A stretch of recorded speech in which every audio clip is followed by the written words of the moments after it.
E eu vou iniciar, eu fiz uma pequena alteração no tema, a respeito de transparência e responsabilização, a pedido do professor Luiz Magno, que me sugeriu um tema que eu estou estudando no doutorado e, claro, eu gostaria de poder falar muitas outras coisas, mas há uma limitação de tempo, sobre movimentos políticos e partidos antissistema. Esse é um fenômeno que não é exatamente recente, mas que vale a pena a gente compreender o seu funcionamento. Eu inicio com Nietzsche, que diz que o homem é uma ponte esticada entre duas impossibilidades. Ele está sempre ansioso para atingir o impossível e sempre ansioso para se tornar completo. Me parece que essa frase de Nietzsche pode ser aplicada também à democracia, que vive como uma ponte esticada entre polos antagônicos.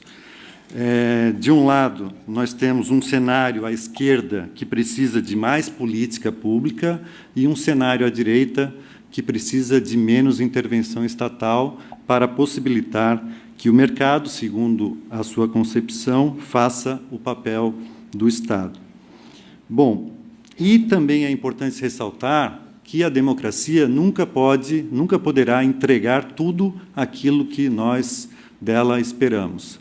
Ela é incompleta, ela não pode contemplar todos os nossos desejos. Bom, aqui, algo que foi falado ontem já também, nós temos consequências e causas da crise da democracia representativa. Se isso seria causa da crise da democracia dos partidos ou dos partidos políticos, ou se a crise dos partidos políticos é que tem causado a crise da democracia. Esse é um termo que se usa bastante, mas nós sempre tivemos em crise. Há quem diga, inclusive, que a crise da democracia é um sinal da sua saúde, porque só ela permite que se faça crítica a ela mesma. Num regime totalitário, autoritário, não há essa possibilidade. Então, para esses governos, nunca há uma crise. Mas o termo crise ele é sempre utilizado, e nós estamos em crise há muito tempo. Qualquer autor que fale sobre partido político ou que fale sobre democracia vai mencionar o termo crise, com exceção de Bobbio, que prefere o termo transformações ao termo crise. Ele fala das transformações da democracia. Bom, mas só para dar um exemplo de como é antiga essa crise, a francesa Simone Weil, a escritora, na década de 40, ela escreveu um pequeno livro, um livro que eu aconselho todos a lerem pela forma como ela instiga o tema. A gente pode ler numa passada de olhos, assim, numa pegada só. Ela fala, na década de 40, da supressão dos partidos políticos. E ela diz isso porque, segundo a concepção dela, que foi militante também, o partido se baseia em 3 princípios, na concepção dela. Primeiro, o partido é uma máquina de fabricar paixão coletiva. Segundo, é uma organização construída de modo a exercer uma pressão sobre cada um de seus membros. E terceiro, o fim de todo partido é o seu crescimento, sem limite. Então, aquela ideia de que todo partido pretende ascender ao poder, para ela, essa ideia é totalmente amplificada, maximizada, porque seria uma ideia de poder sem limites. E, claro, nós sabemos que todo partido único que toma o poder de uma forma geral acaba se tornando fonte para um governo totalitário. Bom, nós podemos não concordar com as ideias da Simone Weil, mas é uma obra instigante e eu fiz essa citação apenas para mencionar que o termo crise de partidos e crise da democracia é tão antigo quanto a existência dessas próprias instituições. Bom, mas a crise atual ela é aguda, ela preocupa porque é aguda demais. Ontem, o ex-ministro Henrique Neves falou de uma pesquisa da Folha de São Paulo que fala da confiabilidade nos partidos políticos em 2% apenas. Eu tenho uma outra pesquisa da FGV, que eu sempre uso os dados da FGV, e fala que, no ano passado, 2017, nós tivemos um índice de confiabilidade de 7% nos partidos políticos. Quando eu falo isso em sala de aula, alguns alunos falam, professor, é muito? 7% é muito? Eu acho um desastre total. Quando eu ouvi ontem 2%, eu achei que era o fim do mundo. Bom, e aí eu fui comparar os dados anteriores, né? Lembrando que 7% confiam nos partidos políticos, mas no Brasil nós temos 16% de filiados a partidos políticos, o que é uma incoerência. Muitos dos filiados não confiam sequer nos seus partidos. Bom, mas aí eu fui conferir os dados anteriores, antes da crise de legitimidade atual, com a Operação Lava Jato e tal. Em 2010, nós tínhamos 37% de brasileiros que confiavam nos partidos políticos. Em 2015, 5%. E agora, não sei por que, 7%, em 2017. Tá? Então, é algo muito complexo, é uma crise aguda demais. Mas governar não é fácil. O Daniel Innerarity, um escritor espanhol, também recomendo a leitura a todo mundo que gosta de direito eleitoral, a Ana Cláudia, sempre lá na Espanha, deve conhecer bem. Ele diz o seguinte: governar é uma operação que se realiza com certezas escassas, que exige uma delimitação rigorosa do possível, em meio a uma autoridade contestada e com recursos escassos. E aí eu lembro de um professor português, o Vera Cruz, que eu assisti outro dia, e ele falava o seguinte: não há dinheiro. Qual das 3 palavras não foi compreendida? Esse é um tema difícil para qualquer governante. Não há recursos também. E aí ele fez essa piada, né? O que você não entendeu? Qual das 3 palavras não foi entendida? Então, é governar sob a pressão da autoridade, sob desconfiança, e também com recursos escassos e sem certeza do que vai ser no seu governo dali para frente. Bom, o que a gente percebe hoje, também eu tenho falado sobre isso, ano passado participei com o Peregrino de um colóquio lá no TRE, e eu falei exatamente sobre o lobby. Não vou falar hoje de novo para não repetir o tema, mas os mercados financeiros dominam a política há muito tempo.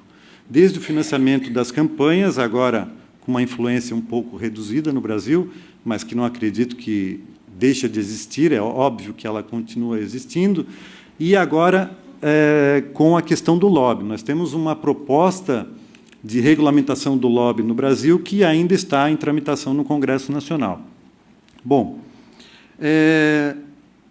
quanto mais reformas tendentes a diminuir o tamanho do Estado, abrindo caminho para as privatizações e a maximização do lucro, melhor para quem defende um Estado mais enxuto. Para Ferraioli, o poder econômico é hoje o principal inimigo da democracia, ao longo da história. Quais foram os primeiros? O primeiro foi a Igreja, que havia uma fusão da Igreja com o próprio Estado. O segundo, paradoxalmente, né, foi a própria política, foi inimiga da democracia. A política, com as suas ditaduras, foi inimiga da democracia e continua sendo em boa parte do mundo. Aliás, mais da metade do mundo, da população mundial, vive sob regime ditatorial ou com democracias fragilizadas. A maioria da população mundial não vive sob regime de plena democracia. Então, nós tínhamos 3 inimigos mais fortes da democracia: a religião, a política com as suas ditaduras e, agora, o poder econômico, segundo a lição do Ferraioli. Possíveis causas da baixa legitimidade, também algo que já foi explorado aqui ontem, mas eu vou falar rapidamente e eu vou me apegar a um ponto deles depois. Casos de corrupção, operações tantas, e aí com aquela ressalva de que a maioria delas acabou com arquivamento de processos, enfim, casos de corrupção, gestão patrimonialista de boa parte ou de alguns políticos, uma confusão entre a coisa pública e os interesses privados, e aí o mandato serve como um instrumento de ascensão social, a ausência de transparência dos atos administrativos, a dificultar a fiscalização da coisa pública por parte da sociedade civil, falta de democracia interna nos partidos, também de conhecimento de todos, personificação ou pessoalização da política em detrimento de programas partidários, e aqui um detalhe especial, discurso repetido à exaustão pela mídia, criminalização da política, e a opinião pública acaba absorvendo esse discurso de criminalização da política e faz a difusão pela via das redes sociais. Eu tenho sido crítico de redes sociais, às vezes até me pegam falando assim, tu está criticando a rede social usando uma rede social. Enfim, a gente joga com o que tem, né? Mas a rede social, para mim, em relação à qualidade da democracia, ela foi um fracasso retumbante, na minha opinião, em relação à qualidade. Não que não exista coisa boa que tenha vindo por conta das redes sociais, mas que ela foi um fracasso em relação à qualidade da democracia, eu não tenho dúvida nenhuma. Agora, é claro, deu voz a muita gente, clareou mais as coisas, né, e tal, mas, enfim, trouxe um pouco de transparência, mas não trouxe qualidade ao debate. É muita informação e pouca qualidade. Bom, e aí algumas consequências da baixa legitimidade. Há um alheamento do eleitor, um afastamento do eleitor do debate formal político. Fica muito nessa reclamação de internet, mas falta participação efetiva. E as pessoas não querem entrar num partido político, porque isso é algo ruim, né? Todo mundo fala, experimente ouvir do seu filho de 15 anos que ele quer ser político. Mas para que eu estou te pagando escola, educação e tal? Para ser político? Esse é um problema grave, né, que a gente enfrenta hoje. Então, talvez a profissão mais nobre que exista tenha sido vista com tanta repulsa por parte das famílias brasileiras. Bom, então, há um afastamento da participação política, um absenteísmo gigantesco. No segundo turno da eleição legislativa francesa do ano passado, nós tivemos uma participação de apenas 35,33% do eleitorado, no segundo turno da eleição legislativa francesa do ano passado. A queda já não é recente, ela ocorre ao longo de 20 anos já na França. E aqui no Brasil, mesmo com o voto obrigatório, também vem caindo a participação, com o aumento de votos brancos e nulos. Outra consequência, fiscalização cada vez menor por parte dos cidadãos, que delegam essas tarefas apenas aos órgãos oficiais de controle, tribunais de contas, Ministério Público, Poder Judiciário, entre outros. Restrição ao debate político, policiamento excessivo durante as campanhas também, algo já muito falado por todos, em todos os congressos eleitorais. E aqui, um detalhe importante, como consequência dessa baixa legitimidade, é um dos pontos que eu vou me apegar aqui, é o surgimento no Brasil de ideias que pregam a asepsia política como solução, ainda que não se saiba o que virá em seguida. E aí, eu vou fazer primeiro uma abordagem do fenômeno que ocorreu na Europa e depois no Brasil. Na Europa, o nascimento dos movimentos antissistema ele é um pouco diferente do que ocorreu no Brasil. Qual é o conceito original de movimento antissistema? Essa expressão foi utilizada por dois sociólogos, Immanuel Wallerstein e Giovanni Arrighi, há cerca de 25 anos. Eles usaram essa expressão movimento antissistema para designar o quê? Para descrever, entre aspas, descrever as diversas forças de esquerda que se opunham ao capitalismo. Então, um movimento antissistema capitalista. Era esse o mote da expressão movimento antissistema.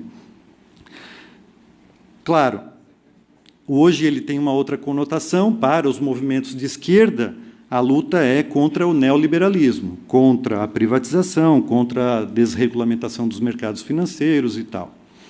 E, segundo o historiador da Universidade da Califórnia, Perry Anderson, então houve uma modificação, um câmbio no sentido do que seria o movimento antissistema. De outro lado, né, do espectro político, nós temos as classes dirigentes, os detentores do poder. Afirma Anderson que, com o declínio da sociedade capitalista avançada, em meados dos anos 70, A Inglaterra e Estados Unidos, quem não lembra de Margaret Thatcher, né, nos anos 80? Lembra quem tem mais ou menos né, a nossa idade, eu não posso entregar aqui exatamente, mas me exclui o Marcelo está dizendo, não conheço Margaret Thatcher, nem ouvi falar. Dos livros, né? Também não. Poxa, Marcelo, me ajuda? Então, na Inglaterra e nos Estados Unidos, nos anos 80, houve um câmbio naquela política de prestação social dos cidadãos. Então, houve uma restrição de políticas sociais, privatização de indústrias e serviços públicos e desregulamentação dos mercados financeiros, conforme anotou Robert Brenner. Bom, então, na Europa havia uma questão diversa, que era o declínio do sistema capitalista desenvolvido no pós-guerra, né, depois da Segunda Guerra, e que já estava em declínio em meados dos anos 70 e a crise se agravando nos anos 80.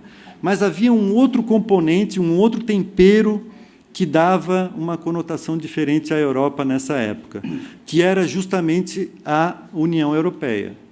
O que aconteceu com a formação e desenvolvimento da União Europeia? Primeiro, que o seu número de Estados-membros quadruplicou, desde a criação até o seu desenvolvimento.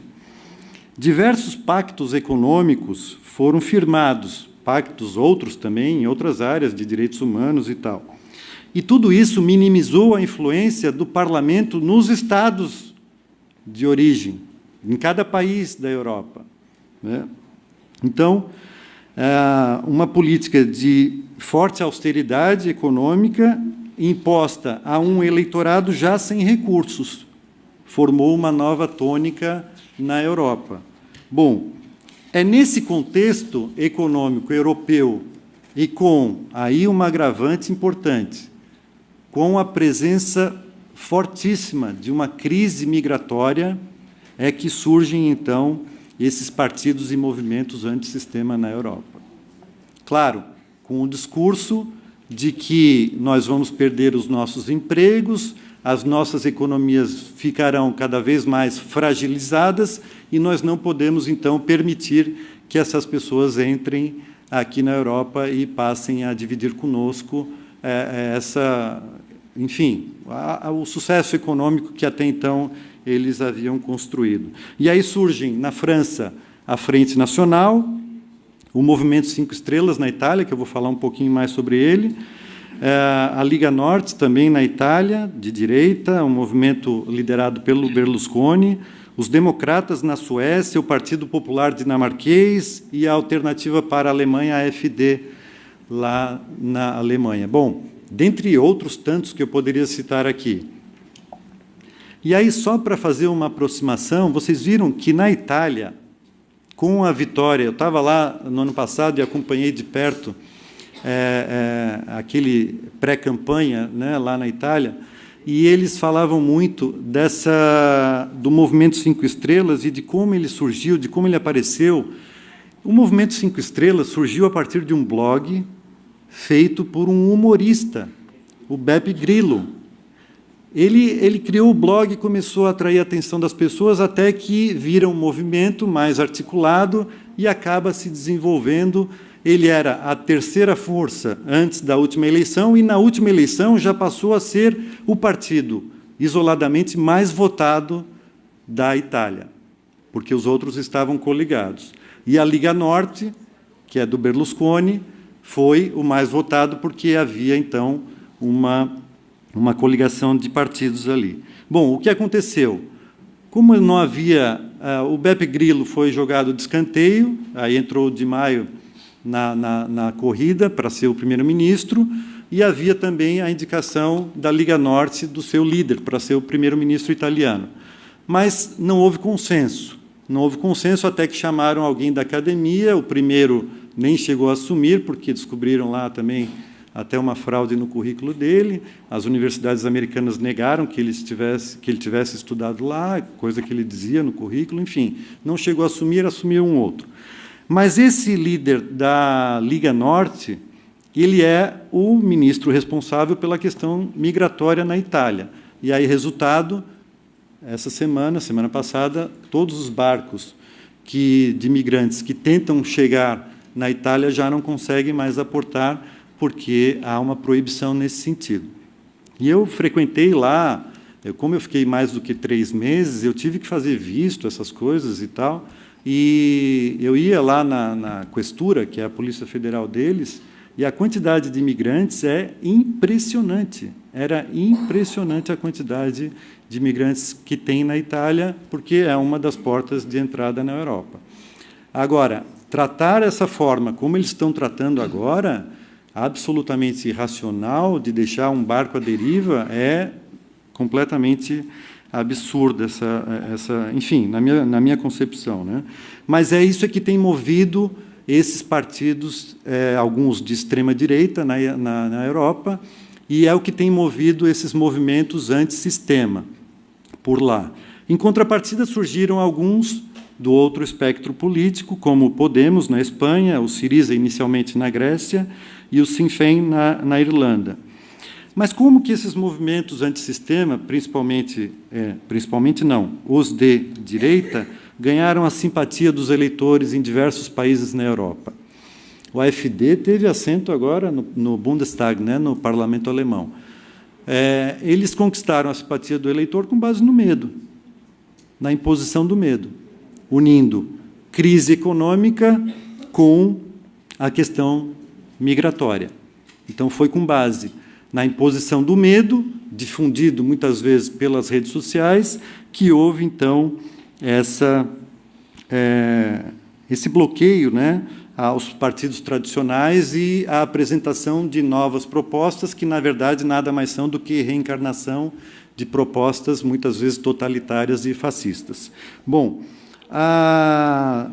isso ocorreu também com o processo do Brexit, né, a saída da Inglaterra da União Europeia, também foi, em boa parte, difundida por esse medo que se propagou. Enfim, conteúdos racistas e xenófobos costumam permear essas discussões por lá. No Brasil, eu vejo um movimento diferente disso. Nós não tivemos um problema social e econômico, claro, que a gente vive, mas um pouco antes ainda disso, da crise se agravar um pouco mais, nós já vínhamos caminhando para um descrédito da política. E aí, a partir de 2013, com os protestos de junho de 2013, houve uma repulsa explícita aos partidos políticos. Todos agora lembramos, o Marcelo também vai lembrar, né, já é mais recente, que nenhuma bandeira de partido político era permitida naqueles protestos de junho de 2013. Era um movimento completamente apolítico, que se denominava assim, mas que foi aproveitado por alguns, que diziam que não faziam política, mas estavam, sim, fazendo a antipolítica contra um sistema tradicional de política. Bom, e aí nós tivemos uma eleição extremamente polarizada em 2014, a não aceitação do resultado das urnas, e pior também, né? Pior não, mas tão grave quanto a não aceitação das próprias urnas eletrônicas, que viraram alvo desse questionamento, que eu faço eleição desde 2004. Quem não sabe como funciona o procedimento da urna eletrônica não deveria fazer a crítica sem primeiro tentar conhecer como é que funciona. Eu vou dar só um exemplo. Além de todo o processo de proteção da urna em si, que não é conectada à internet, de todas as audiências que existem para que a gente possa inserir os flashcards, enfim, além de tudo isso, há um processo de votação paralela. E eu já fui um dos sorteados com uma urna. Eu estava no oeste de Santa Catarina, me liga um juiz do TRE, e ele diz o seguinte: Fernando, tu foi o sorteado com uma urna eletrônica. Eu falei, para quê? Para votação paralela. Eu assim, pô, mas são 3 no Estado, não interessa, uma foi tua. Então, tá, vai um helicóptero da PM aí buscar essa urna, porque isso é feito no sábado, o sorteio, para não ter nenhuma possibilidade de que haja alguma manobra ali. Então, na véspera da eleição, eles sorteiam 3 urnas pelo Estado, aleatoriamente, e essas urnas vêm para o TRE, e no dia da votação, adolescentes de colégio são convidados a participarem de uma votação paralela. Essa votação é filmada por câmeras lá no TRE, e eles fazem, então, a votação com aqueles candidatos lá da urna daquela cidade, candidato a prefeito, candidato a vice, candidato a vereador. E depois o resultado da urna é comparado com a imagem que foi gravada. Quer dizer, nunca deu problema algum. Nunca, jamais houve problema algum. Quem trabalha aqui nas eleições, além do pessoal do TRE ou como advogado de partido, sabe, nós chamamos para audiência, ninguém vai conferir porque todo mundo confia. Um ou outro questionamento que houve do PDT uma vez, agora na eleição de 2014, parece que houve um questionamento também, mas, enfim, não há o que duvidar, mas tudo isso também passa a ser alvo da crítica. Nós tivemos um processo doloroso de impeachment, o país ficou ainda mais dividido e a culpa, não de todos, sem razão, foi atribuída à política. Nós temos um governo com níveis pífios de aprovação política, mas esses movimentos que se apoiaram, ou que apoiaram a tomar o poder, eles agora se descolaram. Parece aquela cola de maisena que a gente fazia para algo de figurinha, né, de Copa do Mundo. Vou aproveitando a cola de maisena, vou aproveitando as metáforas futebolísticas. Essa é a primeira, acho que tem mais uma ou duas. Eles se descolaram totalmente do governo para que não haja nenhum prejuízo eleitoral. Isso é da política. Mas os movimentos que ajudaram a concretizar o impeachment já não aparecem mais como aliados de quem tomou o poder. Bom, nós vivemos a euforia do rumo ao Hexa na tristeza de um país sem rumo. Nós estamos à deriva. Pelo menos na minha compreensão, há muito que se fazer para que a gente não perca nenhuma baliza daqui para frente. O risco é grande. Nós não sabemos o que nos aguarda para a próxima eleição, nós não sabemos exatamente as regras. Ontem eu vi aqui o Mauro Presoto falando disso, fazendo uma crítica forte à questão da instabilidade da jurisprudência e das próprias regras. Nós não sabemos exatamente quem serão os candidatos, se vai haver irregistrabilidade, com o que eu sou altamente contrário. O processo tem que se dar de acordo com a previsão legal existente, que é registro de candidatura, impugnação e depois a decisão, mas não algo liminarmente ou sumariamente decidido. E nós não sabemos como vai ser isso. Não há um mínimo de consenso a assegurar a coesão necessária para uma democracia. Nós vivemos um risco. E eu não estou fazendo alarmismo, não. A caminhada é perigosa. Eu não tenho sido otimista com relação a isso, né?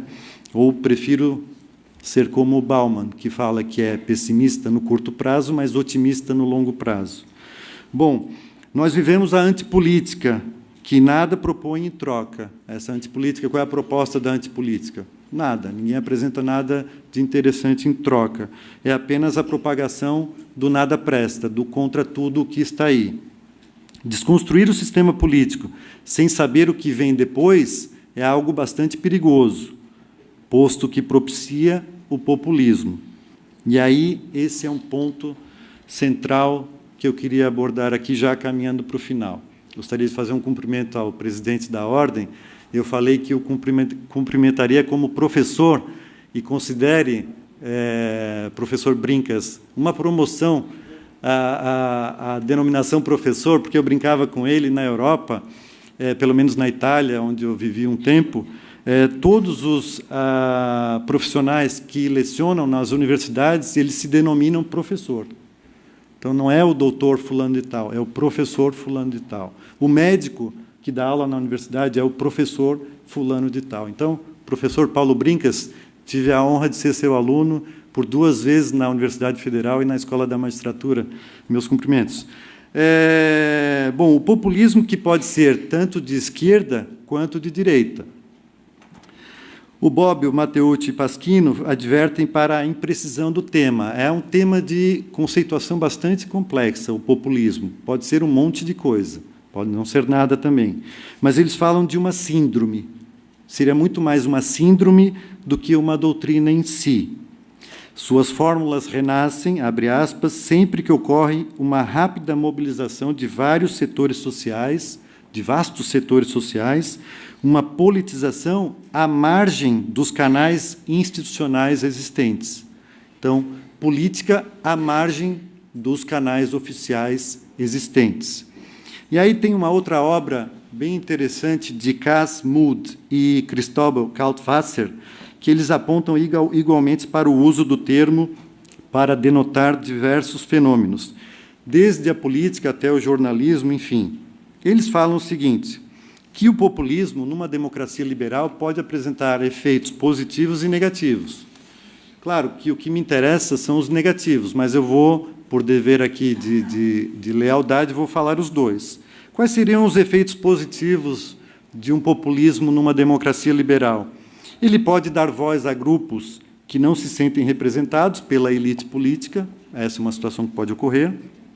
Ele pode mobilizar setores excluídos da sociedade, melhorando sua integração ao sistema político. Ele pode melhorar a responsividade do sistema político, responsividade como sendo aquela ideia de que o governante deve fazer aquilo que as pessoas esperam que ele faça. Seria mais ou menos uma ideia de responsividade. E também ele pode aumentar a accountability democrática. Isso, segundo esses autores, os efeitos positivos de um populismo. Mas eu vou falar dos negativos. Os negativos quais seriam, segundo esses mesmos autores? E aqui o perigo do populismo. Usar a ideia e prática da regra da maioria para contornar os direitos das minorias. Vocês viram que eles foram econômicos aqui no termo. Para contornar os direitos das minorias. Pode ser para aniquilar os direitos das minorias. Outro efeito negativo do populismo, pode usar a ideia e a prática da soberania popular para corroer as instituições de proteção dos direitos fundamentais. Em nome de uma vontade da maioria da soberania, não é o povo que manda? Sim, mas o povo não pode tudo. Ferraioli já fala isso de longa data. Há uma esfera do indecidível, aquilo que não se pode dispor sobre, que é o núcleo duro de direitos fundamentais da nossa Constituição. Já estou no amarelo, é isso? Tá, eu vou caminhando aqui. Eu olhei assim, um olhar meio diferente, assim, opa, mas vamos lá. Como eu vou ter que sair antes, eu vou tocar um pouquinho mais aqui, eu não vou poder ficar para... Hein, Felipe? Como eu vou sair antes, eu não vou ficar para perguntas, então eu vou avançar uns 2 minutinhos mais, tá? Só para terminar aqui. Efeitos negativos do populismo. Senhores, vejam que o prazo é só para advogados. Né? É sempre assim. É sempre assim. Sabe que me ocorreu isso hoje de manhã, assim, eu vou extrapolar o prazo e vou tomar uma bordoada lá. E veio. E é fogo amigo, né? Bom, Uma alegria ouvi-lo. Pode promover como efeito negativo o estabelecimento de uma nova clivagem política que impede a formação de coalizões políticas estáveis e pode levar aquilo que o Marcelo também tem falado a longa data já, pode levar o populismo a uma moralização da política. A ideia de uma moralização da política, de que nós estamos aqui no meio, né, de imaculados e de santos. Bom, o populismo geralmente tem solução simples para problemas complexos, né? Isso também é um tema que sempre vem à tona quando se trata de populismo. E aí eu trato de um outro autor aqui, o David Van Heybroek, ele é belga, salvo engano. Ele, quando fala da fadiga da democracia, ele diz o seguinte, olha, a culpa é dos políticos. Esse é um diagnóstico do populismo. Mas há outros diagnósticos. Ele fala, a culpa é da democracia. Esse é o diagnóstico da tecnocracia, né, de que somente os bons, os técnicos, a ciência que pode governar. Outro diagnóstico, a culpa é da democracia representativa. Esse é o diagnóstico da democracia participativa, que prega mais referendo e plebiscitos. Aliás, esse é um instrumento pouco utilizado no Brasil. Nós tivemos 2 no pós-Constituição de 88. Um plebiscito para revisar a Constituição, não é, Rui? De 93, 5 anos após, e um outro sobre o referendo das armas. Mais nada, mais nada. Eu costumo dizer que, numa única eleição americana na Califórnia, o eleitor foi chamado, além de escolher o candidato, o delegado, enfim, ele teve que decidir outras 14 questões, desde a aposentadoria, aumento de aposentadoria do cara que veio da guerra, né, até vários outros assuntos. Tá? Então, nós não usamos isso também. E ele diz que há um outro novo diagnóstico, que aí vem nessa ideia de antipolítica, que a culpa é de toda a democracia eleitoral representativa, ela não presta. Então, a culpa é dela. Bom, a respeito da tecnocracia, vale lembrar que, acho que foi na semana passada, o próprio TSE impediu que um partido, não vou citar o nome, mas que um partido incluísse dentro do seu programa, do seu conteúdo programático, a criação de comissões prévias de seleção de candidatos. Dentro dos partidos deveria haver uma comissão prévia que, dentro daquele partido, deveria haver uma comissão prévia que escolheria quem poderia ser candidato. Ora, quem é filiado a um partido e não pode ser candidato por aquele partido? É uma elitização sem precedentes, né? Felizmente, os ministros do TSE consideraram essa prática antidemocrática e suprimiram do programa desse partido essa possibilidade. Bom, tudo isso que eu falei do populismo gera um senso comum contra os próprios políticos, que tende mais para o misticismo do que para a própria política. Trata-se, como diz o Haybrook, somente de marketing. E aqui, para finalizar, agora sim, eu gostaria de fazer 2 reflexões com os senhores e as senhoras. A primeira é uma conversa entre 2 médicos. Um dos médicos fala o seguinte: como que eu faço para dar uma notícia a um paciente de que ele está com câncer em estado avançado? O outro médico parou, pensou, descobriu que não aprendeu isso na faculdade, nem se ensina também. E aí ele disse: olha, eu não sei qual é o jeito certo, mas há um jeito errado de se dizer isso. A segunda reflexão é: certa vez, diversos órgãos do corpo humano rebelaram-se contra o estômago. Diziam que ele trabalhava pouco e só queria receber comida. Chamavam-no carinhosamente de parlamento, que o estômago seria o parlamento do corpo humano. A mão disse: eu não levarei mais o alimento até a boca. A boca, por sua vez, disse: eu não mastigarei mais nada. E, por fim, o esôfago, naquela onda, né, rebelde, disse: aqui não passa mais nada, ele vai ver só. Ao cabo de alguns dias, estavam todos morrendo por inanição, até que resolveram, em Assembleia Geral, retornar aos trabalhos. É o que estamos fazendo com a política. Não sabemos bem o que fazer para resgatar sua confiabilidade, mas sabemos que o caminho preferido por alguns é desastroso. Muito obrigado.